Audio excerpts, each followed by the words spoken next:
Hi, everybody. Wonderful again to be together for 5 minutes in the Word. Derek, last time we were looking at the children of Israel, we saw that God had thoroughly defeated all the gods of Egypt. And we really wrapped up with him defeating Pharaoh as the ultimate God. But maybe I didn't explain enough about that. Well, there in that last plague, God had the death of the firstborn.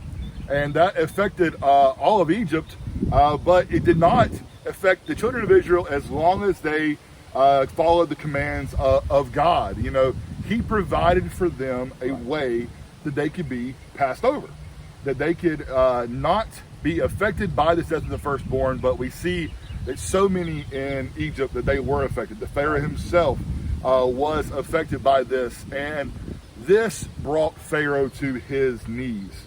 That here he was, he thought he was in charge, he thought that he ruled everything, and he was now facing the God of heaven. Right. And the death of the firstborn there in Egypt, it now persuaded Pharaoh, and really all of Egypt, that these people got to go. Yeah. These people need to get out of Egypt. And in fact, God had given the children of Israel instruction on how to be passed over, but he had also given them instruction on what to do upon exiting.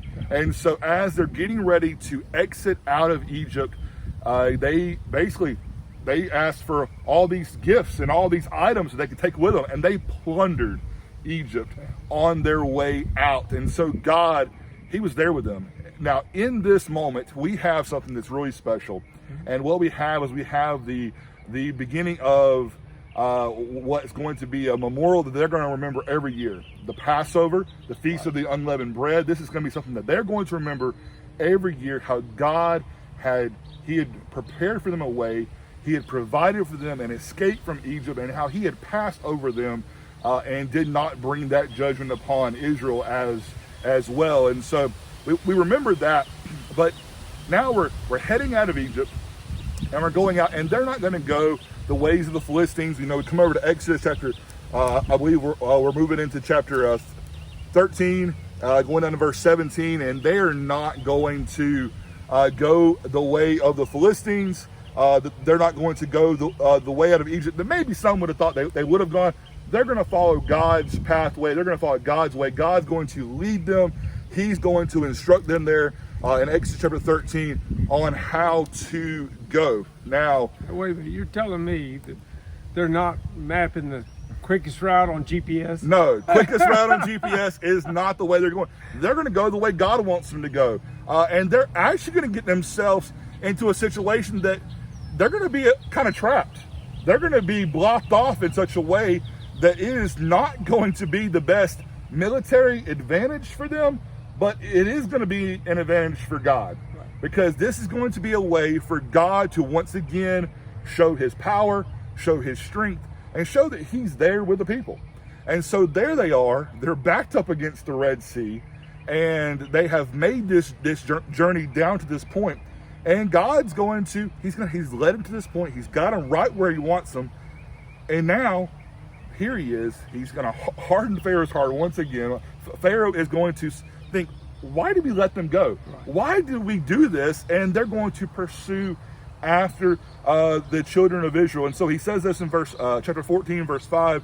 Now it was told the king of Egypt that the people had fled, and the heart of Pharaoh, his servants, was turned against the people. And they said, why have we done this, that we let Israel go from serving us? And so the chariots are going to be ready. They're going to pursue with this army, and they're going to come after them. Now, what happens is the children of Israel, they see the army of Pharaoh coming, and they're like, why have you done this? We were better off serving in Egypt, and now we're going to die by the army.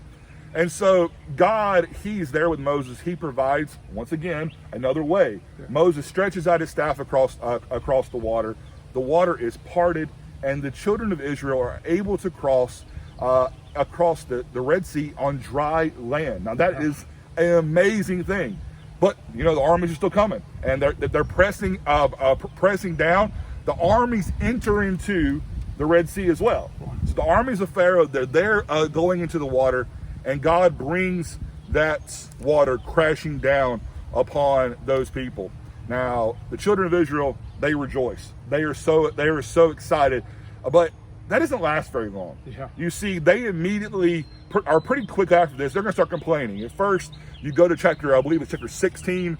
I'm sorry, chapter 15, and they're looking for water, and they find this water there at Marah, but the water's bitter.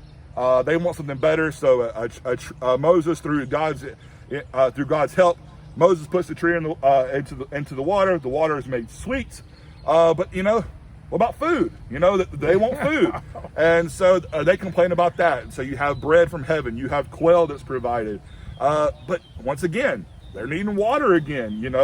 So the people, they just keep on complaining. They keep on providing. Complaining about what God's providing or actually not providing. Well, then, what about enemies? What about you have the Amalekites, and they're there. Once again, God provides for them a passage. Now, Moses in this, he sees that he needs some help. He needs help of Aaron. He needs help of her. He needs help of Joshua. He needs some help through all of this. But God's with them. But the children of Israel just keep on complaining. Now, we come to this journey and several other things happen in their life, but they are there before God and they make their way to Sinai. Now, here in Sinai is going to be a crucial moment in their life, and I think we need to follow up that at our next study. So we thank you all for joining us for 5 Minutes in the Word, and we'll see you all next time on 5 Minutes in the Word.